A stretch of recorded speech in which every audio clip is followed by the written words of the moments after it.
In the most divisive of times, the great debates rage on. Who was the best Batman? Was the book truly better than the movie? Did Han shoot first? Nerds with Opinions will seek to answer life's greatest questions.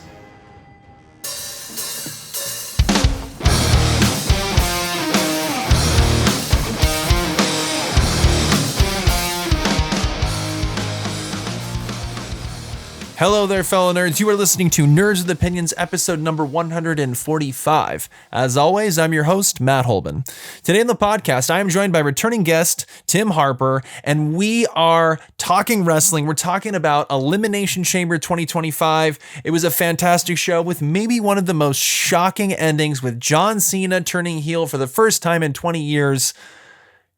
Lots to unpack. Tim and I break it all down here today on Nerds with Opinions.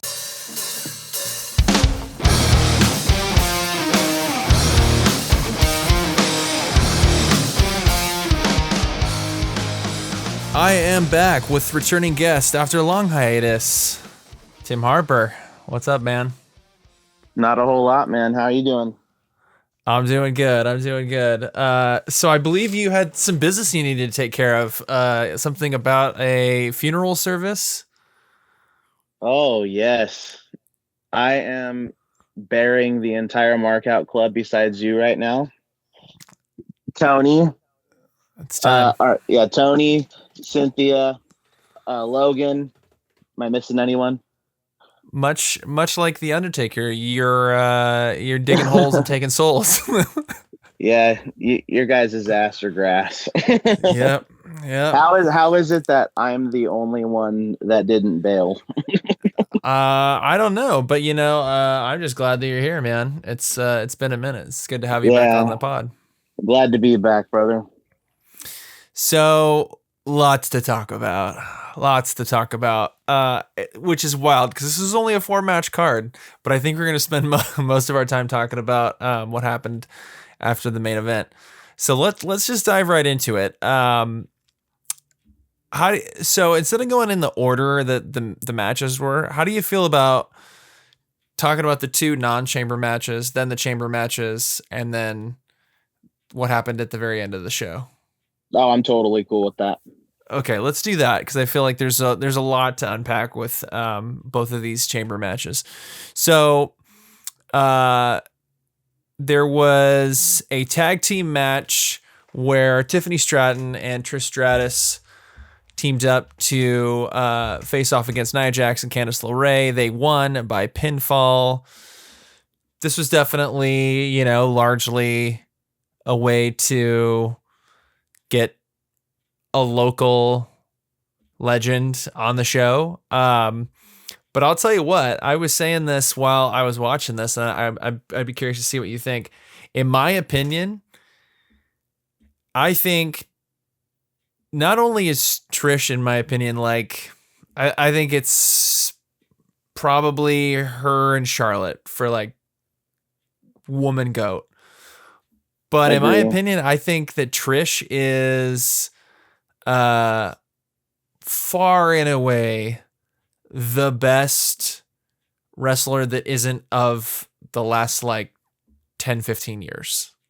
Oh, absolutely. I mean, it's crazy how long she can step back from being in the ring. And I mean, obviously she probably trains before she has a program, but I just think it's crazy how after this long she can step back in a ring, and I feel like she can go every week, she could be on the roster with how good she is.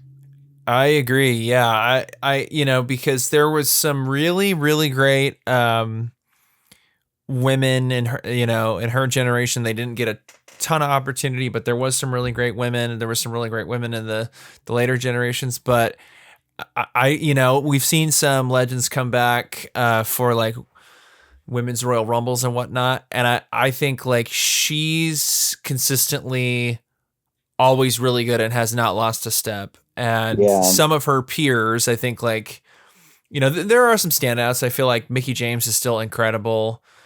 But Trish she impresses me by the fact that, like you said, there has been pretty long breaks she's taken. and she comes back and it's like hasn't missed a step. And then even when she does like actual runs, like the last one she did, when she had that rivalry with Becky Lynch, Yeah. dude, she was like top 5 on the roster, easy. Yeah, and that was a really fun heel. That was a really fun heel run for her too. I agree. Some of the promos were a little, but I mean, as far as being like a heel, I mean, I don't know if that's what she was going for, or what, but that was a really fun heel run, and it was really fun to see her as a heel again. Mm-hmm. Do you think, before we actually talk about this match, do you think this was a one-off just to have a match in Toronto? Because they mentioned that like it was important for her to finally have her kids watch her wrestle. Do you think it was a one-off, or do you think that she'll have some sort of run going into Mania? You know, with her, it's always hard to tell because she comes back, she leaves, she comes back, she leaves. So I don't, it's hard to tell. I mean, this whole thing she's got going on with Tiffany Stratton now, I mean, who knows? Maybe she'll come back as maybe like a mentor role for her down the road or like right now. Mm-hmm. Because I think I was reading something that says, isn't Trish Tiffany's like idol in the Yeah, wrestling yeah. I world? think it was like, yeah, like her favorite wrestler, which is pretty cool. They got to do a match together. Yeah. Were you expecting like one of them to turn on the other one? You know, for a second, like just because Tiffany Stratton has done some heel work, there was something telling me that she might turn on Trish, but I don't know. I didn't really think too much into it, honestly. Yeah, I was fine that that didn't happen. But Yeah.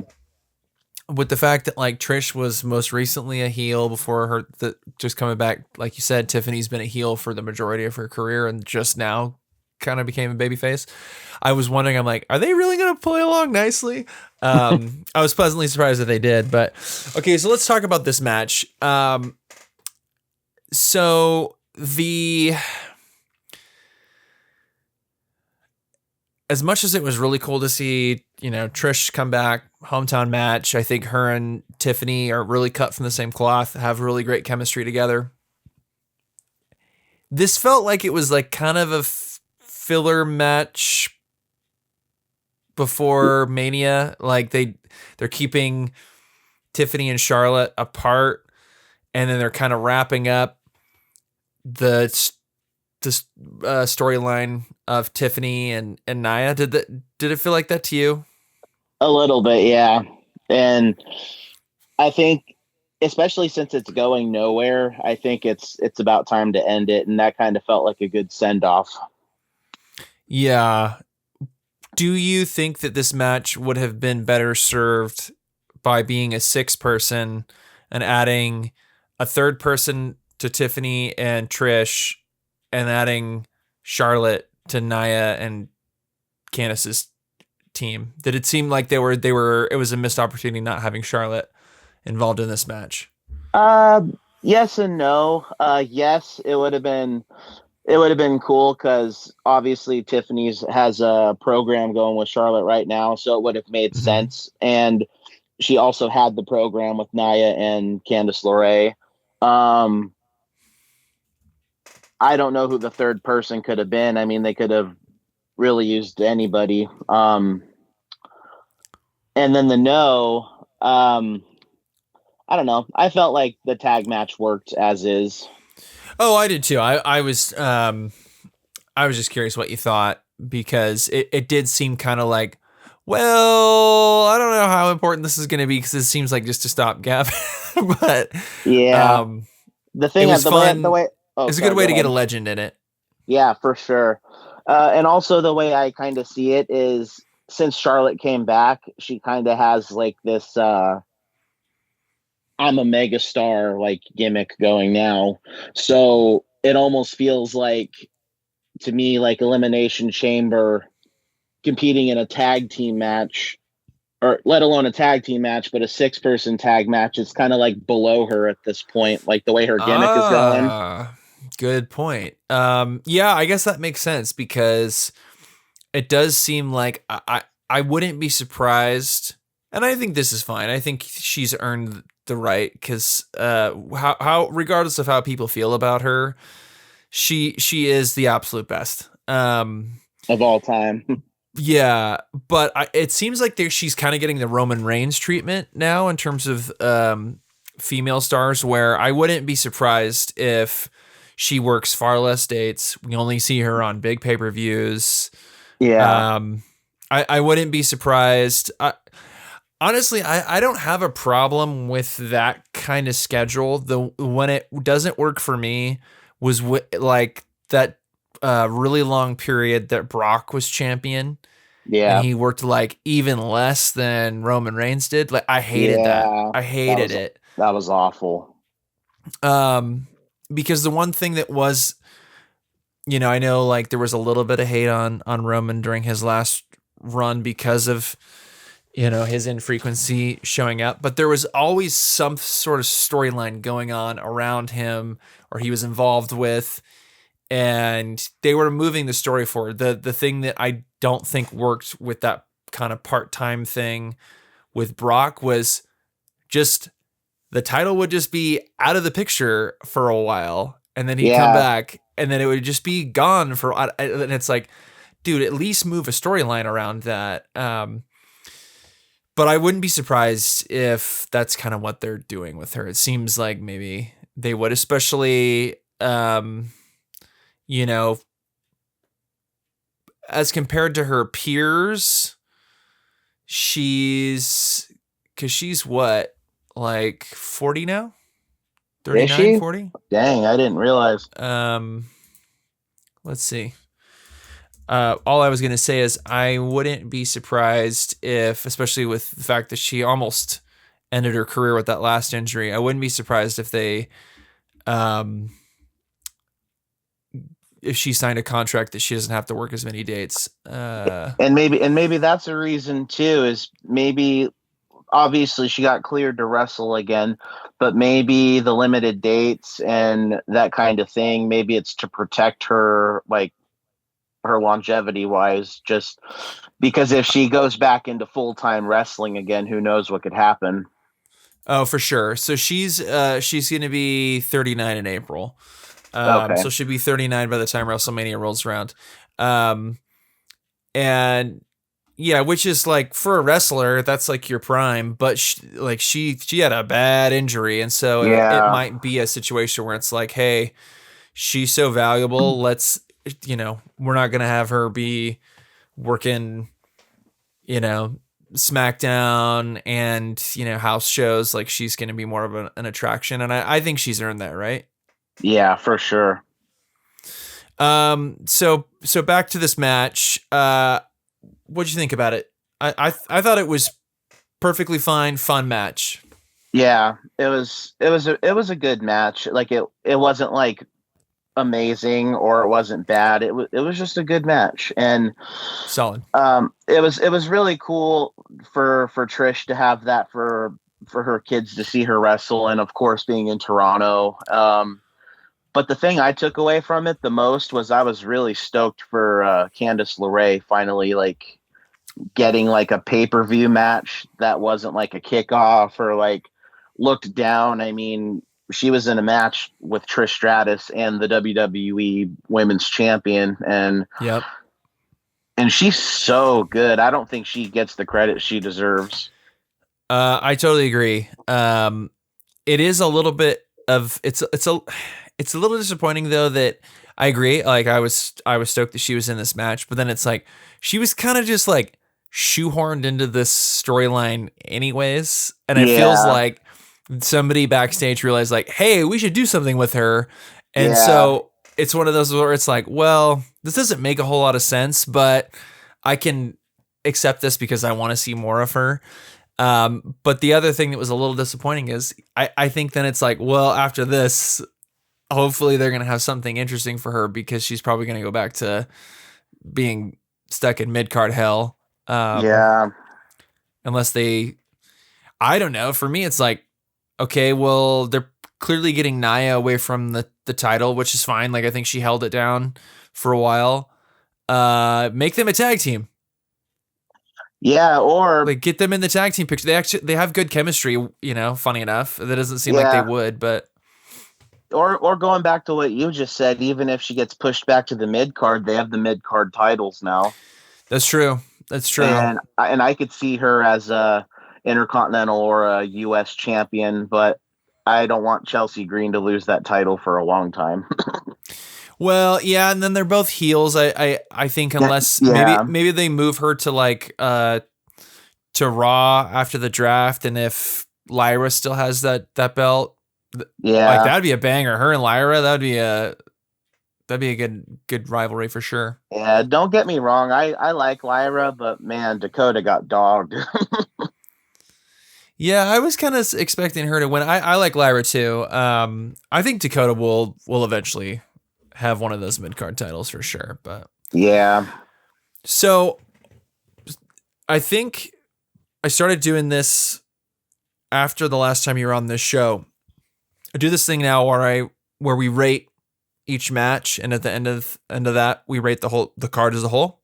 okay. So what would you give this match out of 5 stars? And I will say, if you come upon any of these and you can't limit yourself to 5 and you have to go full Dave Meltzer, that's okay, and you can you can exceed 5. All right. Like I said earlier, it was good. It wasn't amazing. It wasn't bad. So I feel comfortable giving it a 3. I'm gonna do 3.75. I Nice. thought it was really solid. It was only 11 minutes and 40 seconds. So I think maybe it could have been even better if it was a little longer, but that's okay. But it was it was a good solid match. And then when you had like every other match on here had some sort of a gimmick or stipulation, you had to have at Yeah. least like one straight up match, even though this was a tag team. So I think it made sense they had something there.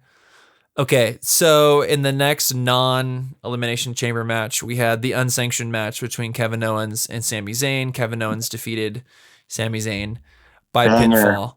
Thoughts? Banger. Absolute banger. That was a fun match to watch. It almost felt like you were watching Attitude Era wrestling for a second. Yeah, it was honestly the last two Kevin Owens matches they felt like they were of a kind of a different style of wrestling or akin to a different era, like you said. Definitely not your typical what you get from WWE, where the violence was definitely cranked way up with both Yeah. this match and that Cody Rhodes ladder match. Yeah, this was really gnarly. Probably one like short of that CM Punk Drew McIntyre Hell in a Cell was really really gnarly for this era of WWE. But Yeah. short of that, I think these last two Kevin Owens matches were like the most violent matches that we've seen in WWE in a long time. Yeah, it was really fun to watch. It like I'm sorry, I didn't mean to say Attitude Era earlier. I meant to say like it was in the Attitude like era, but I meant to say ECW. It felt like an ECW match almost. Oh, yeah, for sure. It was so good, and I read somewhere, I don't know if it's true or not, but they didn't shave down the barbed wire on that chair. Oh, I Usually I mean, was yeah, usually they I was watching do you ever watch Maven's YouTube videos? I have. Yes, yeah. He's a little much, but yeah, I have. Yeah, so he did. The only thing I don't like about him is he exposes a lot in the business, but it's a lot of stuff that we already know. But Sure.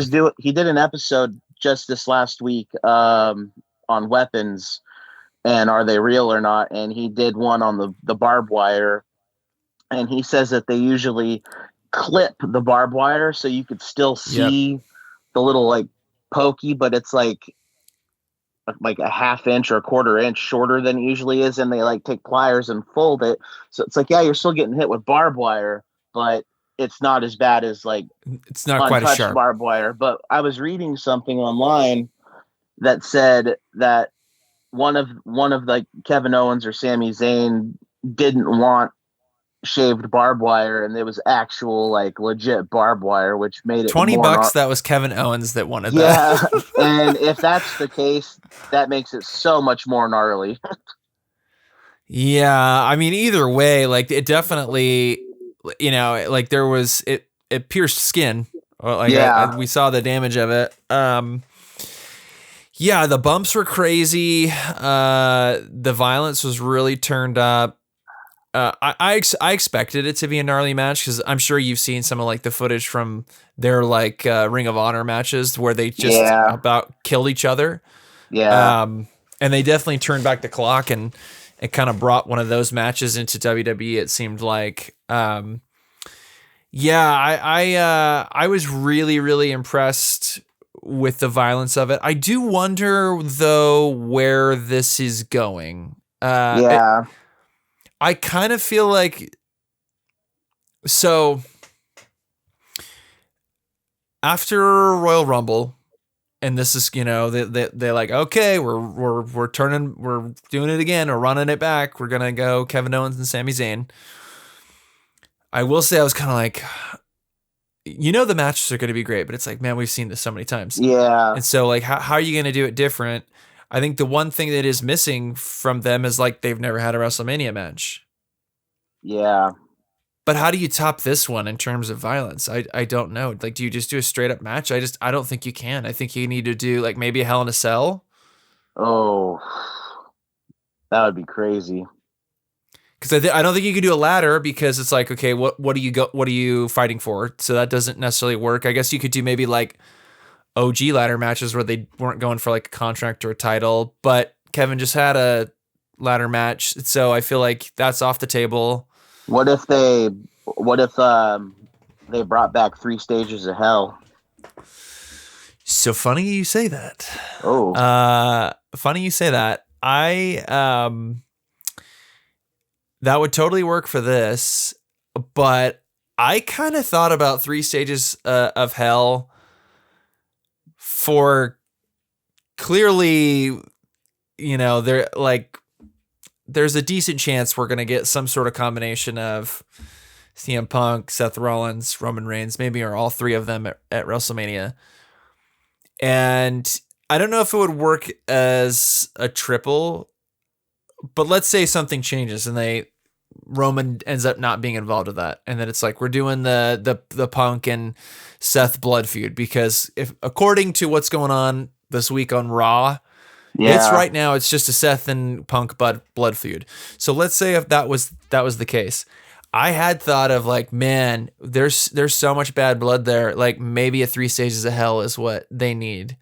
But then I don't think that we're gonna get that because then they announced that they're gonna have a steel cage at Madison Square Garden. Obviously, that's a big component of 3 stages of hell. So maybe it would be right for Kevin and Sammy.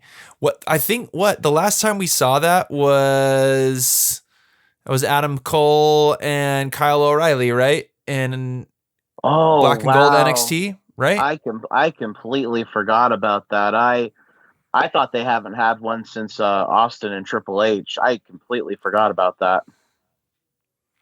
I'm pretty sure it was those two guys. And I know it was Adam Cole and somebody, but they definitely had a 3 stages of hell.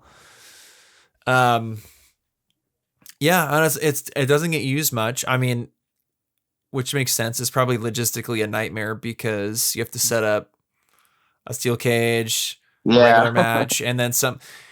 Isn't the third one like usually the stipulation is the third one? It's determined by like a match beforehand, or like, or is it whoever gets like the first fall determines it, or something like that, right?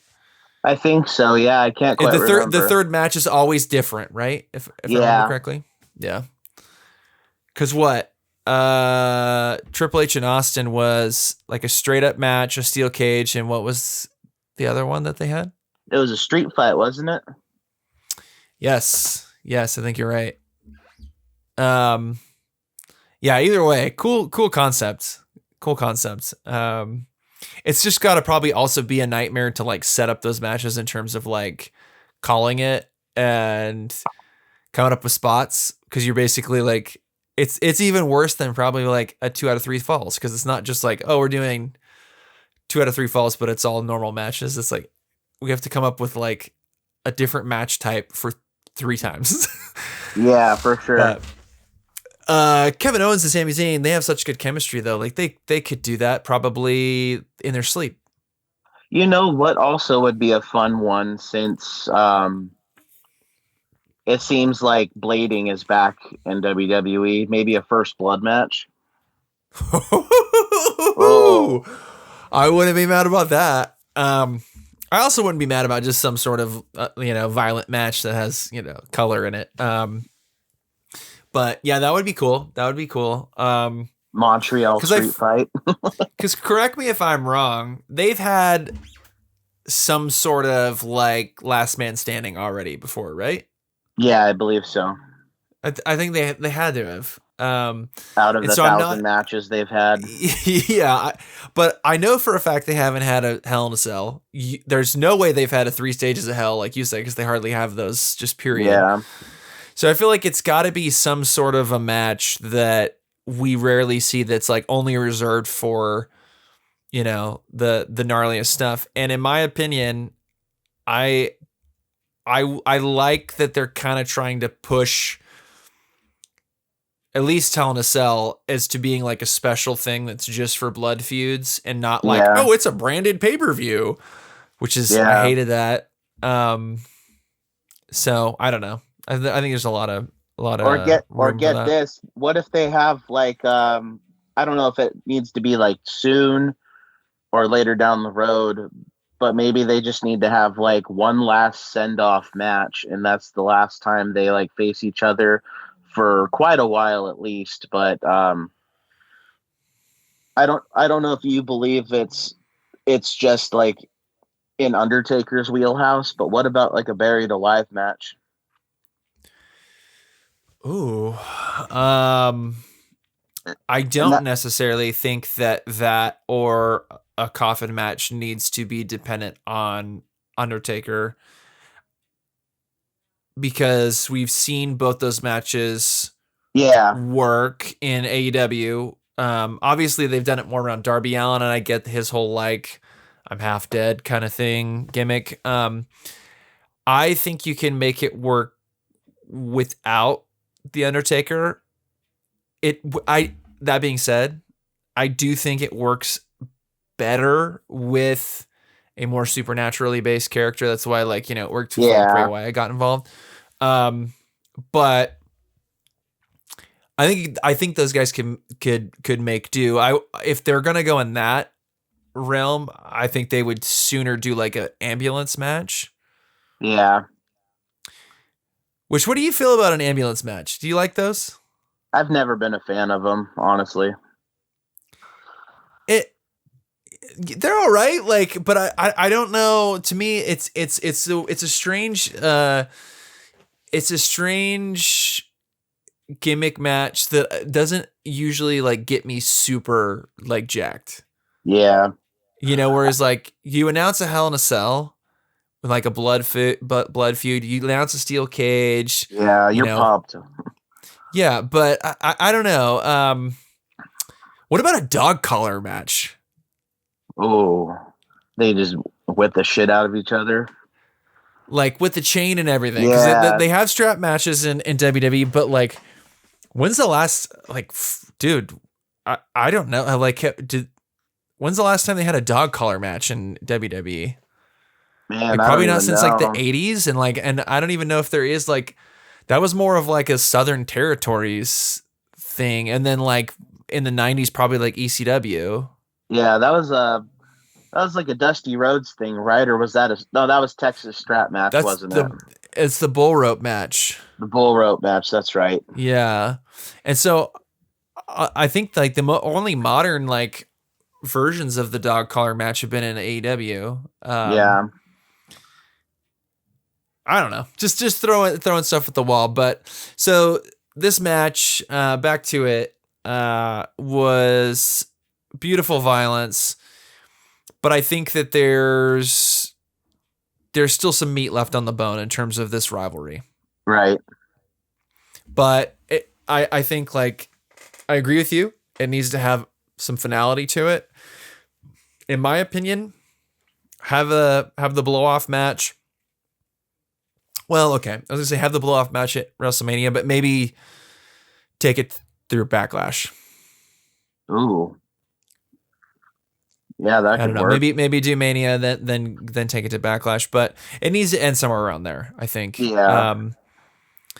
But the I agree with you that these guys need to take a long departure from each other, whether like Yes. allies, teammates, enemies, even friends. Like keep these guys separated from each other for a while, so that we want to see it again. Yeah, because it seems like no matter what program they're in, they're always connected somehow. Their paths Yeah, always cross. and I get it. That happens with certain wrestlers. I mean, that's like John Cena and Randy Orton are always going to be tied together. Yeah. John Cena and CM Punk are always going to be tied together. Rock and Austin, Yeah. Sean and Brett. I get it. It's like we get it. They have good chemistry, but they could have good chemistry with like anybody else. Well, yeah, I think Kevin Owens' recent rivalry with Cody Rhodes is a perfect example of that. And yeah, I think when Sammy was going off and doing his own thing and going after Roman Reigns, like he was doing great shit too. So I kind of I get why they're doing this, probably because they're like, well, we just got Sammy out of a mid-card title picture. We've got too much stuff going on at the world title picture on both shows. This is something for these guys to do. I would like to see them go from this to both dudes being, I guess Kevin was in the world title picture as a challenger recently, but not Sammy. So I'd like to see them, go back to doing singles like title runs that are separate from each other. Can you see Sammy as a world champion? Absolutely. Yeah. I'm honestly shocked that they haven't tried to go in that route yet. Honestly, the spicy take incoming. I'm totally down with the Yeet movement. I love Jey Uso, but to me it's like, honestly, I feel like that spot should have went to Sami Zayn. Like, yeah, and this year or last year, it's anyways. Yeah, and I've always felt like this since last year. I feel like if the Roman Cody story wasn't so hot at the time, I feel like it would have been an awesome move to have Sammy take the title off of Roman. But the Cody, Roman, and the Bloodline story, it was just so hot that there was no way they were going to take the title off of him before WrestleMania. If it would have been any other time, I definitely would have pulled the trigger there because, I mean, even though the Cody Roman stuff was so good, that Sammy Roman storyline was like cinema. It was so good. Yeah, I totally agree. So you know what I think I would do, because big Jay fan, but I think I'm in favor of. I think Gunther should retain at WrestleMania. You know what I would do, and I'm not trying to crap on Jay, and but I think like underdog guy, like to me, I feel like also because there's history in terms of like Sammy, beating the Giant. Like I honestly think that the guy that should take that title from Gunther is Sammy, especially if it's an underdog dude. Good take. So it's like, I don't see why they couldn't do a thing where, Jay, even though I bet you Jay's going to win, and that's fine. I would be fine with that. But if they want to shock everybody and defy expectations, if they have Gunther beat him, um, I think like they could wrap up that rivalry, and maybe like Sammy wins the Money in the Bank or something. Oh, And that then that's a way to get him back in the title picture with Gunther. yeah, that's a good take. Yeah, I'm like you said, like I do like Jey Uso as well, but I don't know. I agree. Gunther should retain. Probably not going to happen, but yeah, no, that's a great take. I like that. Yeah, and not saying that I wouldn't be happy if Jay did win. I think that'd be great. And honestly, like the guy, I think he absolutely is deserving of this singles run. Yeah, But it is one of those things where it's like, I feel like we were talking about like Sammy the same way, like the last couple years before this, and I was totally fine with 39 with like him and KO, doing the tag team thing, but like the crowd wanting Sammy to be a single star that's in like the world title picture really kind of like started that year yeah. with the Sammy Uso thing, and like it still hasn't been like fully realized, and so I kind of, in terms of just like you know a guy that we wanted that to happen for before Jay, that's kind of why I feel like I'm still a little That you know. that was 2 years ago. I don't know why I kept thinking it was last year.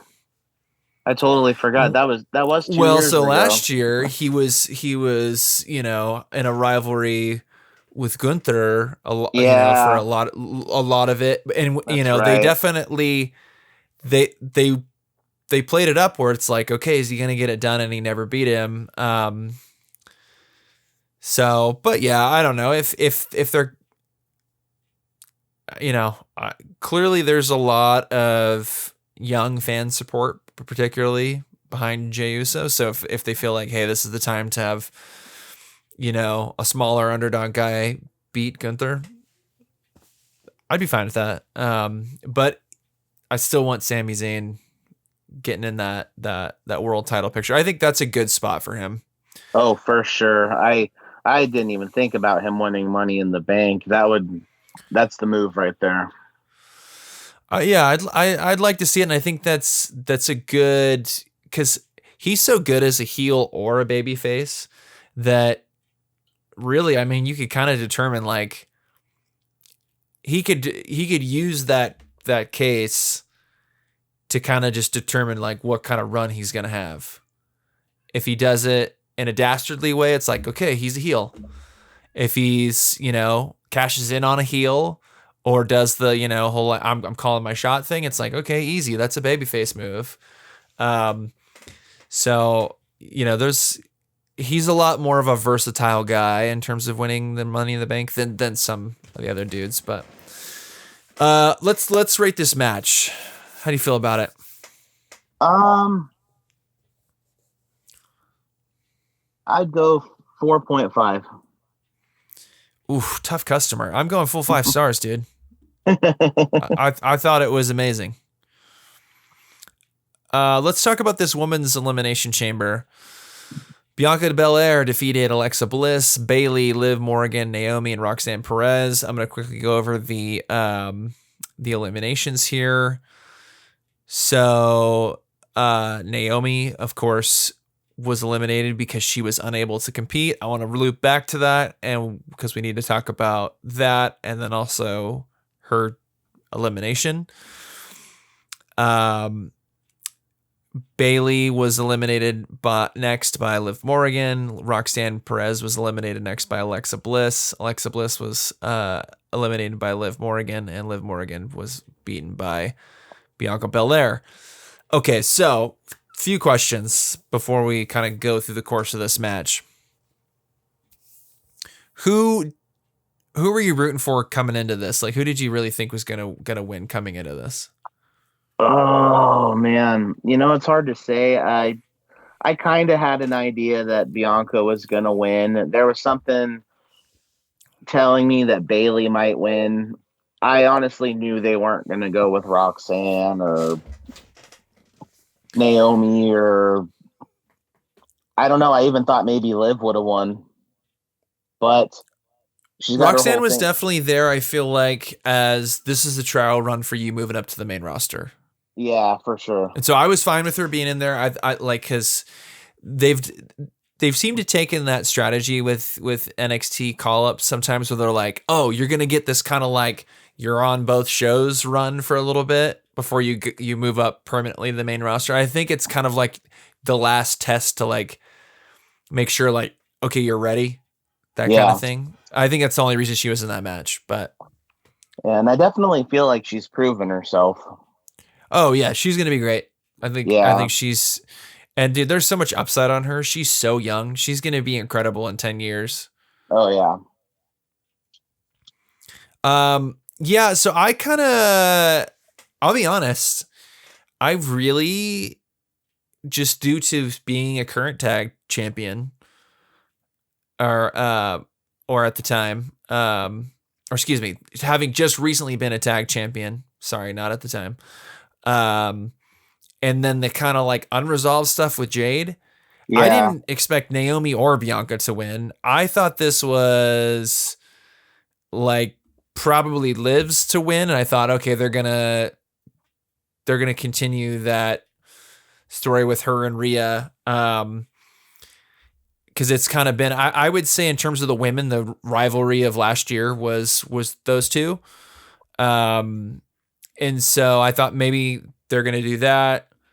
Maybe Bailey, maybe surprise with Alexa and get her back into the title picture. But Bianca actually surprised me.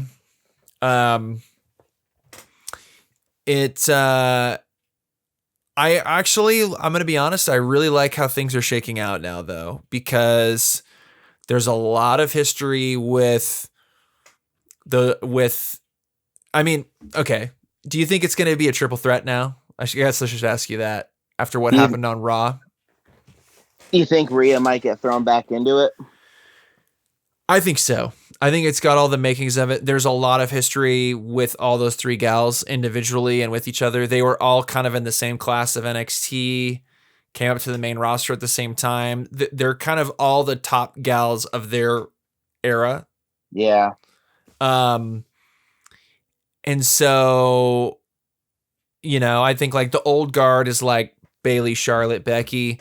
I think this is the generation after that, and like I think we can all agree like they're the top three women of that generation. Oh, Um, 100%. and so I wouldn't be surprised if it's those three. And so in that regard, it makes sense. However, it feels like there's a lot of unresolved stuff with what's going on with Jade and Naomi, Yeah. because let's talk about now how the beginning of this match. Okay, so Jade comes out, attacks Naomi. So Naomi can't compete. I have two questions for you. The first one was did that whole series of events surprise you? And secondly, what did you think about, okay, she's immediately eliminated because she can't compete and they didn't replace her with anybody? Did you like that, or were you like, what the fuck? Why are we not putting somebody else in there? So when I saw Jade coming down, I totally knew that she was gonna. Yeah, I knew like the heel turn was coming, and I knew that either night Naomi or Bianca, whoever started first, I knew they were gonna It get was their ass Naomi, kicked. and Bianca is still in the Yeah, pod. yeah. I knew Naomi was gonna get her ass kicked, and the other question, that would have been dope to see Jade take her spot, because you've seen people's spots get replaced at the Elimination Chamber, Yes, like the one where Edge lost the WWE title and then beat up Kofi. beat up Kofi and then wins the world title in the second match. So it's like Yes, you've so seen it before. I thought that same thing, and that's why I wanted to ask that question, because as a fan that had seen that before, my only beef with it is like, okay, so that's a bummer for Naomi, but I get it that it's a storyline thing, but it's also a bummer that it's like a wasted spot, and that kind of Yeah, stuff like always annoys me. Like I don't like it when they do that with like Royal Rumbles. yeah, Um, and so if either Jade should have taken her spot, or like you know one of the GMs or both of them, like, okay, we got to get another person. Okay, we're picking somebody that's like one of the people that was in one of the qualifying matches that didn't win or something. Like there had to have been something they could have done. So yeah, I thought it was a little lame that it was immediately like, okay, well, one person's gone and they didn't even actually get pinned or anything. Um, but aside from that, I get it that it was to drive this story with Naomi, Jade, and Bianca. Do you think that it's going to be revealed that Bianca was the puppet master, and it's going to be a heel turn for her? yeah. I think it has to be. I I have a hard time seeing Naomi. She's just so nice and sweet. I have a hard time seeing her as like the mastermind that attacked Jade. Yeah. No, I feel the Or same. if she did attack her, I think Bianca was the one pulling the strings, and like, but with that, do you think that they'll have Jade be involved in Bianca's title match? Do you think it's going to be like a fatal four-way or Ooh. something? Oh, that's a good question. I don't think so. I don't think so. I I know I know maybe she'll try to like I don't know if she'll like try to cost her it, but I definitely think she'll get involved with Naomi out because there's still one to go. Like, oh, you replaced me and all this stuff. so I so if the reveal is what I think it's going to be, where Naomi and Bianca collectively, and maybe Bianca's like the leader, they collectively decided to like, we're getting rid of Jade. She's a problem. She's taking the spotlight. Like, get the hell out of here. We're gonna beat her up. Um, what I think I would prefer to see is Bianca, Io, Rhea Ripley, triple threat, and that Jade and Naomi have a singles match that's like a blood feud match at Ooh, Mania. that'd be good Now, could too. Jade get involved in that triple threat because it's no DQ? Absolutely. And cost her the win. Yeah. Yeah. I just don't know if I'm ready to see Jade in that high level of a match, because like she still needs some work in the ring. Yeah, she needs a lot of work. And like I think the other three gals could make her look really good, but it also could really derail what I think could be like one of the best women's matches of all time. So I'm kind of like, maybe she doesn't need to be involved in that match. Yeah, so back Um, back to what you were saying earlier though, I now that I think about it more, Rhea getting thrown in as a triple threat would make sense. And um I was totally thinking that after her bickering with Bianca, her losing the title, it's setting her up for another heel run. yeah, for sure. Just the way she I, was talking to Bianca, like, oh, like, I'll see you at WrestleMania, like, oh, this is well, like, and then she had like a meltdown after yeah, she lost the bet. Like, I bet you she's gonna turn heel and insert herself into that somehow. somehow, yeah. Yeah, because I think even though like Io's kind of been this like tweener for a bit, like she feels like she's going like full baby face right now. Yeah. And Did oh, Not to go get too ahead. far away from this pay per view, but did Io beating Rhea surprise you? Were you watching Compl- that? I was watching it live. Yeah, completely Yeah, shocked me me. too. Yeah, I don't know. I just kind of thought like for sure Rhea was going to retain, even if it was like a DQ or something like that. Like I just Because thought there was no way that she's going to lose her belt you just don't see people drop titles this close to WrestleMania, let alone like a on world title on Raw. on TV. Yeah, yeah, yeah, yeah. Um, so back to this match. Okay, so there was a lot that went down in this, particularly on the back half of it. Let's talk about the abuse that Liv Morgan took. MVP of this match, by the way. She got her ass She, kicked. dude, she took the nastiest bumps, like took the majority of the gnarliest weapons shots. Um, like honestly, dude, I feel like I think she's like, obviously, she's been appreciated enough that she's been, in the world title picture and whatnot.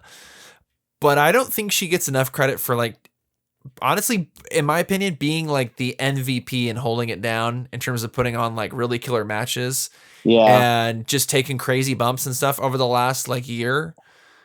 Since she joined the Judgment Day, dude, like she has put on great matches. She always makes herself and her opponent look really, really good. She's taken horribly disgusting bumps, gotten like injuries in the ring, and then just like worked right through them. Like,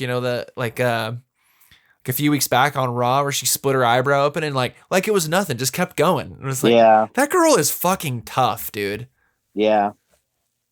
Yeah. It's crazy because if you would have saw her like when she was first starting out in NXT, like with her whole gimmick and then doing the whole Riot Squad thing, it's like you would have never imagined in a million years that she would be in the position she's in right now, like talked about as like one of the best right now. And as good as she is. Yeah, yeah, Yeah. 100%. I totally agree. That's why I honestly, I kind of thought that she was going to win this. Um, but I kind of thought she was going to win Royal Rumble too. So, Yeah. um, my expectations were definitely curbed, but I once this match got to the back half, um, I honestly was wondering. I'm like, oh, are they gonna really push Alexa? Like is are they gonna get her back into the main event picture? Um, so I really think like once Roxanne was eliminated, this match really, really took off. Not that Roxanne was holding it back, but with the last three women that were involved, it was really, really, really exciting. And but it also made me kind of wonder, like, okay, so now Liv is definitely on the outside looking in terms of the world title picture. She's a tag champ though, so just thinking of her, would you just take her and Raquel and be like, okay, we're just gonna have you focus on tag stuff for a while and just get her away from the world title picture altogether? Or At would you least kind of for keep her in the conversation? uh I would let them do the tag title picture at least for a little while. I mean, she's obviously going to be with the company for a long time, so she's going to hold more world championships down the road. But yeah, I Yeah. think they should let them do their tag title run for a little while, and I think they should have a pretty decent run too. That's one thing I've noticed lately about all these, even like the men's tag team champions, is their runs really aren't anything meaningful. The the War Good point. Raiders. The War Raiders have a pretty good thing going right now. They've been having some killer matches on Raw. Oh yeah. Yeah, I that mean, match they had this week against killer. what's their name now? Chad Gable's Uh group, American Made American Made. Um, banger, dude. yeah, that was That was a pay per view. That was or I'm sorry, PLE. That was a PLE quality match. yeah, I agree. Um, so when it came down to Liv and Bianca, I kind of saw some future with those two down the line. Like that they had really great chemistry. Where do you think Alexa Bliss goes after this though? Um, I'm not sure. The only thing, it's as sad as it is to say, I'm really hoping that she doesn't get stuck doing stuff with the Wyatt Six, just because that died so much. It's crazy. Do you think that do you think that her getting involved with them though could like get it back on track though? I don't think so. Really? Wow, okay. It's as sad as it is to say it. the debut of them when they did their whole like backstage thing where they like killed everybody, and that was killer. That was awesome. But then it just went nowhere. Well, even the first few weeks of like the videotape promos and stuff, I thought were great. Yeah, it's honestly like I would say of the Triple H era, it's the biggest drop of the ball Yeah. thus far. So I was just curious about Alexa just because I I thought she looked amazing in this match. I thought she looked great in the Rumble. She hasn't lost a Yeah, step, not at and all. but I'm kind of like, what do you do with her? Maybe because she's on SmackDown now, right? I think so, yeah. Maybe her and Chelsea Green, US title feud. I could see that working. Because the one thing that I think they're eventually gonna need to do, and we finally saw once Vince wasn't in control, we saw this used in great effect with the mid card titles. It's always important to periodically have a top person hold one of those titles. And Yeah. then you have them drop it to an up and comer or somebody who's actually in the mid card picture to elevate it. It's so important.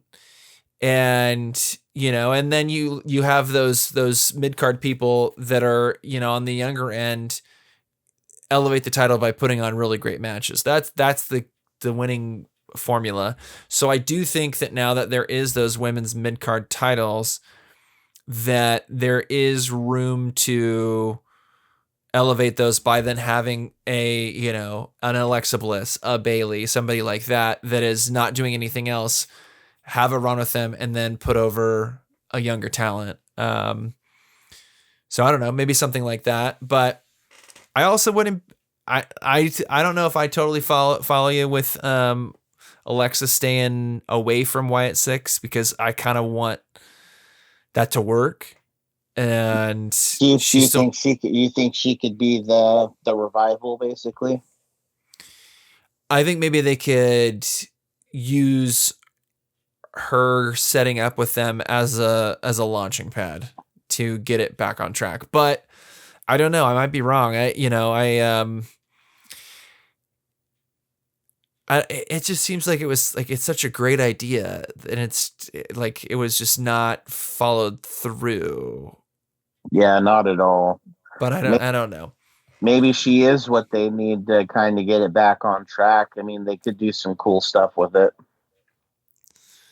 Yeah, and I also think that so it'd be one thing if she came back just like purely original run Alexa Bliss, then it's like, okay, I don't think it's gonna work. But she's kind of doing this hybrid of like that version and then the like Bray Wyatt era version of her. And Yeah. so I think you could make it work and have it be like logical. Yeah, like I would mark out like big time if like on one Raw or SmackDown. She's on SmackDown, right?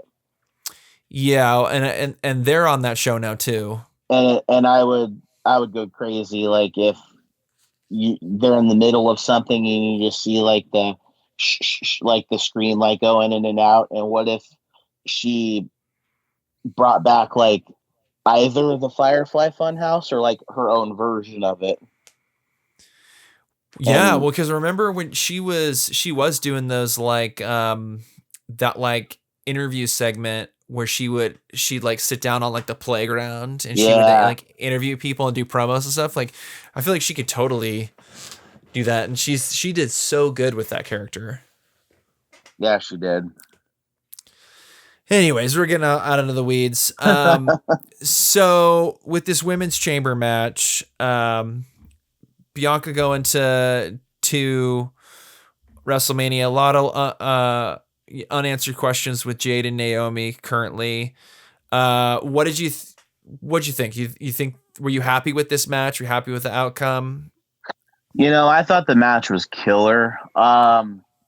I wasn't very surprised by the outcome. It's kind of what I expected. Mm-hmm. And I'm kind of thinking down the line now that I know she won. I feel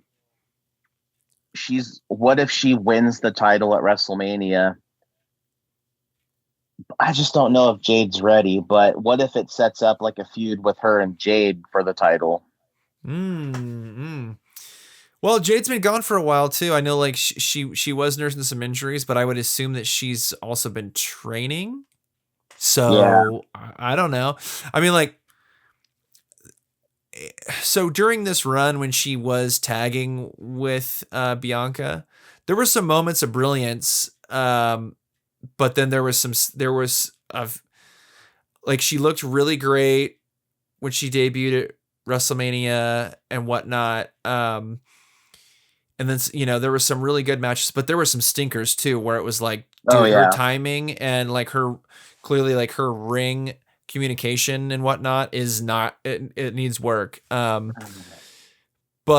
she was also doing tag stuff where, as much as you're not in the ring the whole entire time, so the match isn't always riding on your shoulders. There's a lot more to communicate because there's more people in the ring. So maybe just a one-on-one, she would kill it if she had somebody that could kind of like carry her in terms of calling it and whatnot. So and that's probably helped her being teamed with Bianca because they've probably trained together. They probably still train together. So sure, there's that chemistry building over the year or whatever. yeah, So, I mean, I don't know if it's like a thing of being nervous for her in the ring, but if, like you were saying, yeah, if she were to get that one-on-one with Bianca, I feel like she would be a little more confident in like her ring work and her footwork and like all that stuff. She'd feel a little more comfortable working with someone like her as yeah. opposed to people she hasn't really worked with that much and just can't get the chemistry down. That's true. That's true. Yeah. I think there is a lot of potential with those two having a falling out, and you knew it was gonna come. It really seemed like it was just a stopgap so that they could get Jade some more seasoning. So yeah, I do think it's kind of it's a fun and interesting way to get there. The kind of like, oh, she got attacked. It feels very with I think we're all kind of assuming that it was Bianca. It feels very when Austin got hit by the car Yeah. thing, like that. It feels like that kind of where it was like, oh, it was definitely Liv and Raquel. No, it wasn't them. I did it for Bianca. But yeah, her just coming in and like just nobody was expecting her to beat up Naomi and then Kick the not shit out of her. not saying anything. It was kind of like, okay, well, there's something going on here. So yeah, and then dude, Bianca sold that so well. When she's like crying and screaming in the pod, like, no. Yeah. Like, it was good stuff. So let's rate this. How did you feel about this match all in all, out of 5 stars? Just for all the different little things going on, and I'd give it a strong, like, I'd give it a 4.5. Okay. I'm gonna go 5. I honestly think it was probably the best women's chamber that they've had thus far. Yeah. Again, I didn't really love the whole like, oh, Naomi's out because she's unable to compete, but it was, in terms of storyline stuff, it was totally fine. It all made sense. Yeah, and that's probably one of the things for me keeping it from being a 5 was that was lame, and yeah. But the like crazy spots, some really cool interactions, and I honestly, I was guessing all the way through. I was not convinced that Bianca was going to win. I wasn't necessarily overly surprised when she finally did, but I like I was saying, I could have seen Liv winning this. I could have seen Bailey. I could have seen Alexa as like a surprise. Yeah. So they had the right people in there and the right chemistry. So it wasn't obvious at all. Let's talk about this men's chamber match. So we had Drew McIntyre, Damian Priest, Logan Paul, Seth Rollins, CM Punk, and John Cena. It was eventually won by John Cena, and the elimination order was Drew eliminated by Damian Priest, eliminated by Logan Paul eliminated by CM Punk, Seth Rollins eliminated by CM Punk, and then John Cena eliminated CM Punk. Whew. This Yeah, was quite a match. yeah, it was. Quite a match. Um, so what'd you think about this? What were the highlights? What'd you like? Is there anything you disliked? Oh man, where do I start? Um, I really did find it funny that the way Drew McIntyre got eliminated. That kind of fits like the whole thing his whole thing that he's been doing. How it was just so funny, just like watching him like, oh. Yeah, and then he freaked out. So speaking of him being eliminated, um, it would seem that he and Damian are bound for WrestleMania match. Yeah. What do you think about that? Um, I don't know if it's like a work, but I heard obviously I'm sure you guys have heard too. I heard that Drew McIntyre isn't like really stoked with like where he's at right now. Yeah. And I don't know if he was down talking Damian Priest because he knew that was the program he was going for. That's why I don't know if it's a work or not. But they're both great workers, and I think they could put on an awesome match. And it's kind of like a continuation from last year's WrestleMania since he cashed in on him. Well, yeah, and then they've had some matches since then. I think they have great chemistry. I can see where maybe one or both those guys feel like, what's the story? Yeah, Or they're pissed off that it's like my story's not involving a world title. I do think the setup for them was great. The fact that Damian eliminated Drew got pissed off and then screwed Damian so that Damian would be eliminated. Like they both have yeah, a legitimate beef with each other. They have history. Um, I don't have a problem with it because they have such a stacked roster that as much as I think both guys are like they've done so much in terms of holding it down, you can't have everybody in the title picture though. no, and you can't be like AEW and have 48 titles. Right. Um, so I get the frustration and I get maybe it's like, oh dude, like, we were both world champions over the last couple years. Like we should be involved in a main event or something. But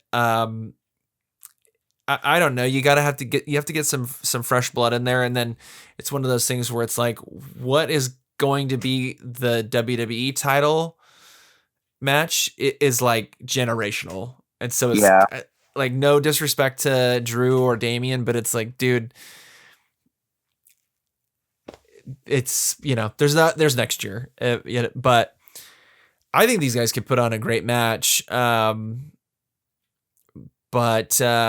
I don't know. I don't have a problem with it as a fan.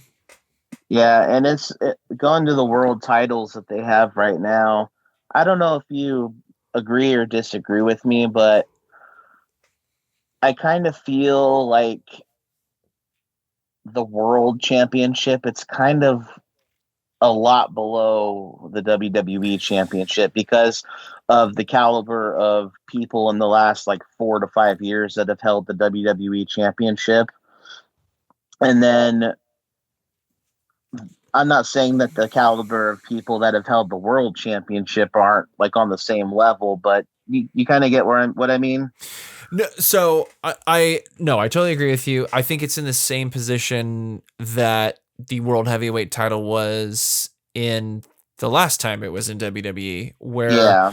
the WWE championship, the perception of it and the way that it's booked is um, it's a little higher tier. Yeah. And the one thing that I like about the world heavyweight title, and I do think they have made it decidedly different than the WWE title since they introduced it is it's the workers title. It The really is. person's Yeah. if it's a baby face, they're defending it all the time. If it's a heel, they're still defending it more than the WWE title has done, and they're probably putting on like really technical, great like work rate matches where it seems like the WWE title, it's been so intrinsically, involved with the Bloodline story and Cody's story and whatnot. That those matches are some of the best we've seen in the last few years, but they're much more storytelling based. It Yeah. seems like. So I totally get what you're saying. I think I don't know, man. Like the it's tough because I don't know if that's going to change for a while because the stories that have been involved around the WWE title have been like some of the best stuff they've done The in last like like 4 or 5 years that they've had great storylines I revolved was around that title. yeah, so I was gonna say like maybe like the last few years have been like the best things they've done in like the last 20 years, Yeah. if not Oh, more. And so in my opinion, like and so it's kind of like in terms of long-term storytelling. So I think that probably that won't change until that WWE title isn't involved with John Cena, Cody Rhodes, Roman Reigns, or The Rock. yeah. When it goes to somebody else, then I think maybe the balances are going to kind of shift a little bit. But and it is one of those things where I think you need to give an opportunity to a guy like Gunther to be a world champion. You need to give an opportunity to, probably Jey Uso is going to probably win that at some point. Or Sami Zayn. Yeah. And so I do think that even though it is one of the show's top championships, I think it's okay if there's kind of like there's stepping stones to like the top title. I don't know. It would be nice if maybe it was booked like both titles were booked kind of when they first did a brand split. Yeah. In the Ruthless Aggression era where like probably, I don't know, what would you say? Probably until like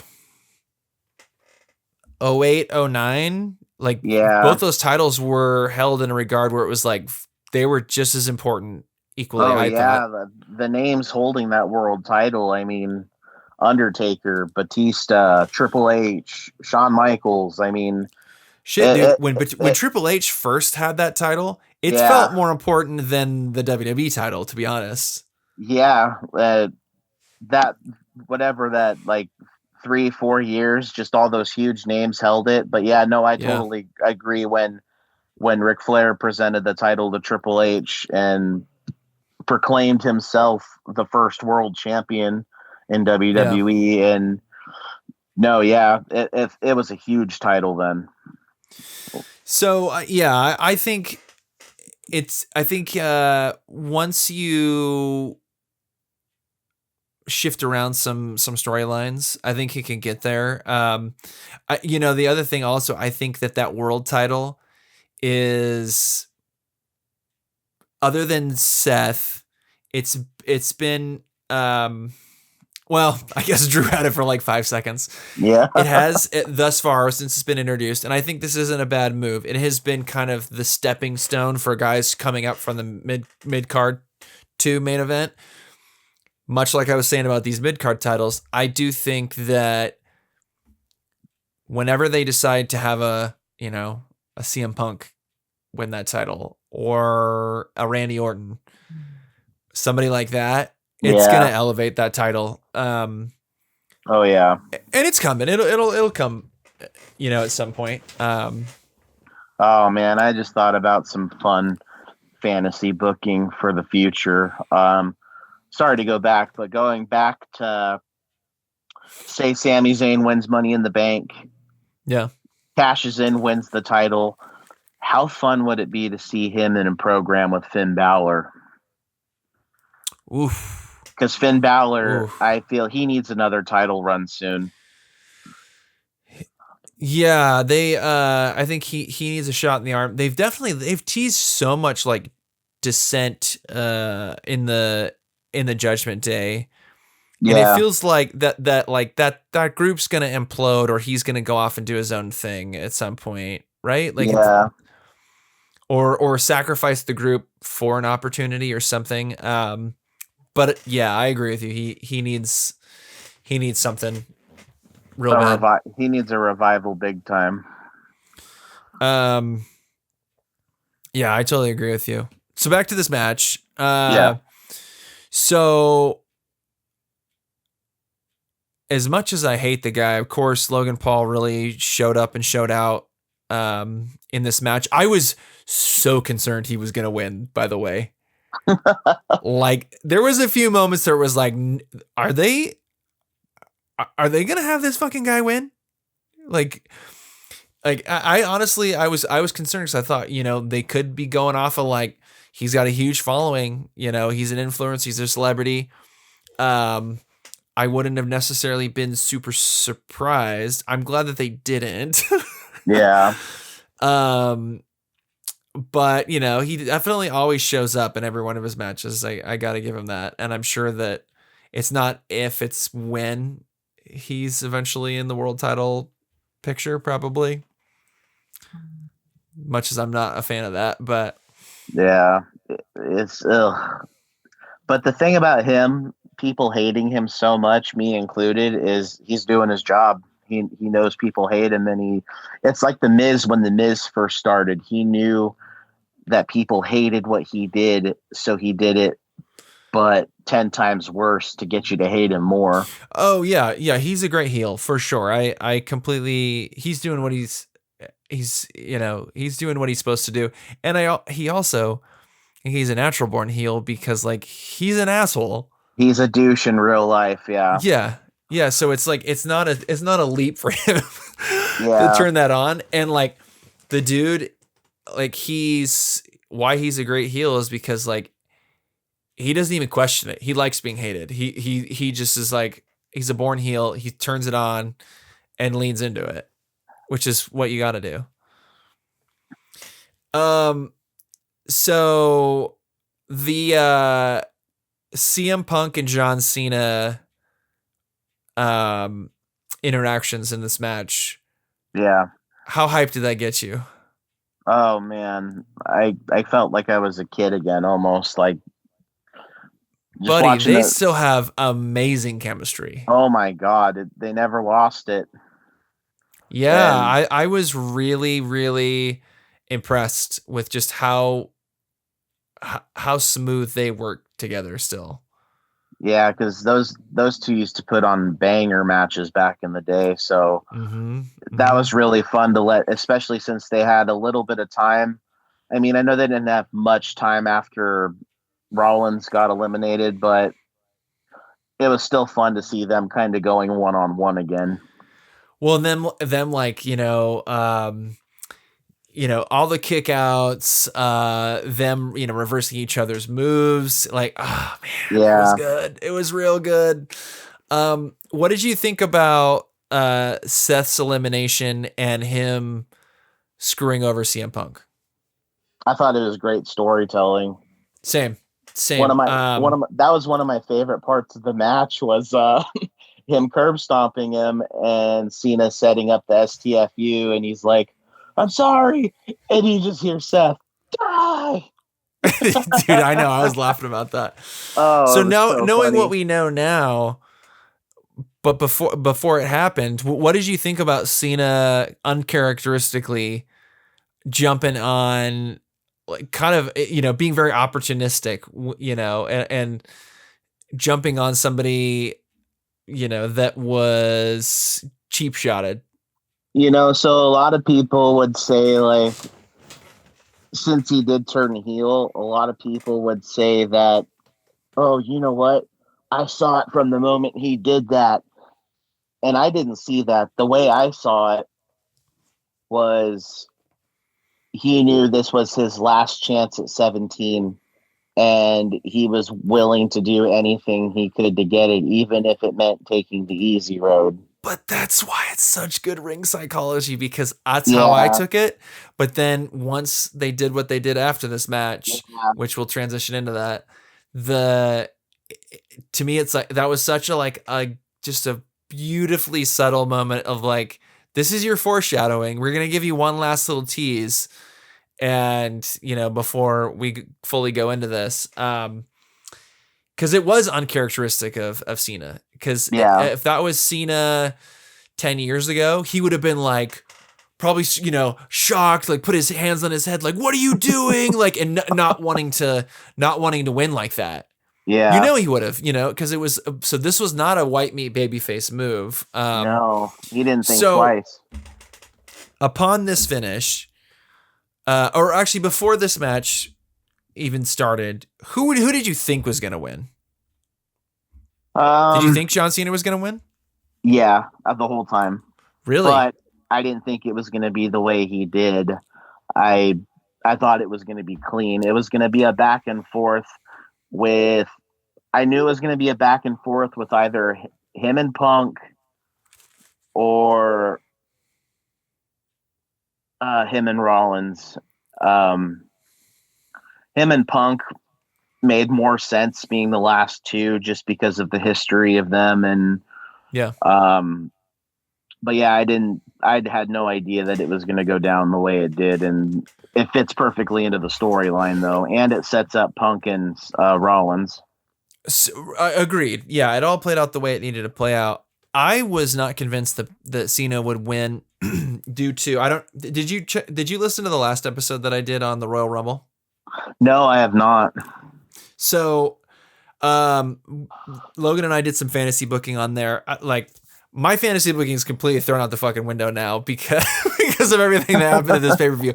But so I originally thought we addressed the whole, him like basically requesting to be, not requesting, basically saying like, I am gonna be in this match. We addressed that, and I said like, oh, you know what? He's not gonna win that. And I was like, he's not even gonna, I don't think he's even going to, even if he managed to get into a title match, I don't think he's gonna even win at WrestleMania. I never saw him turning heel. So I thought he was gonna be chasing the title and wouldn't actually even get close to even sniffing that title until Yeah, SummerSlam. I thought it was going to be like a better part of a year chase for the title. And then like the ultimate kind of underdog thing of like, I don't know, man, is this guy like so old that like he can't get it done anymore? Is he past his prime and it's not going to happen? I think this is far more interesting how things yeah, worked out, but I was thoroughly convinced that it was a little too obvious for him to win, but what they did after makes it a masterstroke because yeah, I think him winning, obviously, and then it gets him in the match, but it completely threw you off because it's like, okay, well, yeah, it's his retirement tour. Like, yeah, of course he's gonna win, and like get this 17, but you still thought he's gonna do it as a babyface. So, yeah. That makes great sense. Like, it's too predictable. yeah, and so, I mean, of course, like, hey, in this last John Cena run, when he was the babyface, I was like, of course, yes, I want my guy to win 17, man. I don't care if it's obvious. This guy, he needs to win that 17 title. Yeah. So this totally changed things. But before we talk about the last segment, let's rate this match just from front to back. Not we're gonna rate the last segment on its own thing, like it's a match, because I think this chamber match, let's just view it as its own thing. How'd you feel about it out of 5 stars? I gotta go Meltzer on this one and give it like a 6 or a 7. Ooh, shit. I'm gonna I thought it was go ahead. that good. I thought it was that good. It was incredible. There was some amazing spots. The like John Cena and CM Punk turning back the clock was great. The setup for future matches, Drew and Damian, Seth and CM Punk were great. As much as I don't like Logan Paul, he really did some crazy shit in this match, and yeah, it was a banger. I'm gonna say 5. I'm gonna say 5. I'm not gonna break my my rating scale and go full Meltzer for this one. But great match, and I think that especially once what happened afterwards happened, the right guy won. So let's talk about this. No. So this segment, man, it's everything that people are talking about in the wrestling fan community right now. Okay, so Cody comes out. John and Cody have some interactions. Rock and Travis Scott come out. The first question I have for you, what do you think about Travis Scott being involved in this? It makes no sense to me. That's my only knock on it. It was such a great wrestling moment that I feel like it fortunately rose above, like, what the fuck is this guy doing out there? But if it wasn't so intriguing and like the most shocking thing that's happened in wrestling probably since, so storyline wise, I would say it was probably the most shocking thing since Hogan turning. I don't know. You could maybe throw some things out there, like maybe Stone Cold. Stone Cold turning, maybe, Vince faking his own death, for like the day or two that was a thing before we found out about Chris Benoit. Yeah. Like, those were shocking moments. But the fact that like that happened in the same segment where this dude is taking a spliff and then waving it around his body like he's saging himself. Like, what is this fucking guy doing? Like, why is he here? Yeah. It was really weird and distracting, and that would be my one critique of it, where it's like, that guy did not need to be out there. Like, you have right now, you've got the biggest one of the biggest stars of the Attitude Era, the biggest star of the Ruthless Aggression Era. The dude from the Attitude Era is also like the biggest movie star in the world. And Yeah. you've got the biggest star, him and Roman Reigns, so one of the biggest stars of this current era. You did not need a fourth guy out there that is a rapper. It's not a wrestler. Yeah, I don't know if someone shared it in our chat or if I just saw it on Instagram, but I was laughing so hard when I saw it. It was a picture of Stone Cold shaking Vince McMahon's hand at WrestleMania, and it said, "The ending of WrestleMania if it happened in the Attitude Era," and it shows them shaking hands, and in the background there's Fred Durst. Oh man, that's good. I haven't seen that. That's like the same equivalent. That's so weird. Yeah, because that's all I kept thinking the whole time is, what the fuck is this guy doing out here? And he's just so awkward, and especially like when Cody was getting his ass kicked, like he's just like, I don't know, like Will Ferrell, I don't know what to do with my hands, like, and then he For like real. legit fucking slaps the shit out of Cody and like blew up his eardrum apparently. Yeah, and they gave him a black eye, and it's just like someone forgot to tell this guy to work. Yeah, the whole thing was weird. Unfortunately, I feel like it's a setup for him being further involved, if not maybe even wrestling, which I'm like, oh God. But hey, here's the thing. I will fully admit my bias. Whenever a celebrity comes in and is getting involved physically, my first inclination is always to like have some reservation, because more often than not, that has turned really sour. However, I think things changed with um, Pat McAfee and Bad Bunny, where I Yeah, think those guys set such a high bar, and now Logan Paul, they've set such a high bar where I, unless it's kind of just for like a quick little spot or like a comedy match like Johnny Knoxville was involved in, I don't know, if WWE in good conscience will have celebrities that aren't well trained. yeah. But just judging off of how this guy moved in the ring, the little bit that he did, it seemed awkward. And so I don't know, but I keep hearing these rumors that he's going to have some sort of match. And so I'm kind of like, all Well, right, yeah, well, I was wrong about Bad Bunny and I was wrong about Logan Paul. So maybe I could be wrong about this guy. But yeah. I saw the Triple H posted a video on his Instagram. He was like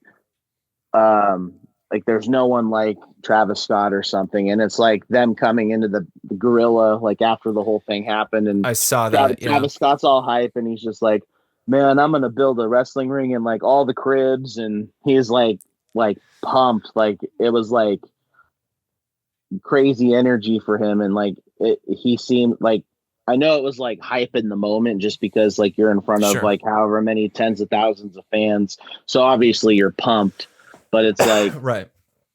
I honestly don't see him taking it that seriously. It's almost like a side quest. Yeah. I don't know. I guess we'll see. Like, if I don't know, to me, even just like him being like The Rock's lackey, it just felt really weird. And it was like, that's The Rock. You don't need like an entourage. Like Yeah, it's the fucking Rock, dude. yeah. But I do wonder if he's building a stable. So maybe that's part of the gimmick is that okay, so now he's got Cena, he's got Travis Scott, maybe he's gonna get a couple other guys, and they're building a heel stable, and so maybe it's gonna be less awkward that there's gonna like, I don't know. It feels like It's almost like kind kind of of like his hype man. that because yeah, I was thinking like think about like 6 months into NWO, there were some guys there that were just there for like atmosphere, and they were not providing anything like interesting in terms of promos or any sort of matches. But it was like, oh, this is the guy that kind of like when we do a beatdown, like not to throw shade, but I feel like that was what Virgil was there for. Yeah, Like just extra guys. You had like Ted DiBiase was in it at that point. Was like, or even Dennis like, Rodman. yeah, okay, Rodman. But actually, Rodman works some matches, but I mean, he was terrible. But yeah, I think Rodman's a good where it's like you had so many guys that didn't really matter, whereas just the three like pillars of three different eras, and then Travis Scott, it felt really awkward. Anyways, that's It my only. really I just did. wanted to talk about that because that was the only thing that I wanted Yeah. to knock. But um, before Rock came out, did you still like when it was just John and Cody interacting? Did you still get like any sense that it was going to go south, or you just thought that like, okay, they're interacting and just basically, hey, gonna see you at WrestleMania? Does it seem Yeah, straight up to you? you know, for like a split second, like it's in the back of your mind, but no, I was completely shocked. When Rock came out and started cutting a promo, did you at any point think that Cody was going to turn heel No. and accept? Okay, so me too. I thought that would be a really hard sell. So you expected him to say no. Did you think it was going to be a situation where Rock inserted himself into that match and made it like a triple threat? Ooh. Yeah, I never even thought about that. No. Okay. But then you didn't see the heel turn coming. No, So, not at all. so what did you think what did you think was going to happen if Cody turned him down? I kind of figured he would just have some like lackeys or like you were saying, like a stable or something, like a debuting stable or something, just like kick the shit out of him and Cena, and then maybe like insert like a hand picked someone into the match or something like that. Okay. Yeah, I was wondering if maybe he was gonna get hooked back up with like New Bloodline, and maybe like get Solo or Jacob Fatu in that spot, or kind of, I don't know, like a chosen representative, that kind of thing. Like, oh, if you won't be my champion, then this person will, that kind of thing. Yeah. So first question about what did shake out. What'd you think about that F-bomb? Dude, an uncensored F-bomb. Oh man, I wasn't expecting that either. Brother, I marked out so hard for it.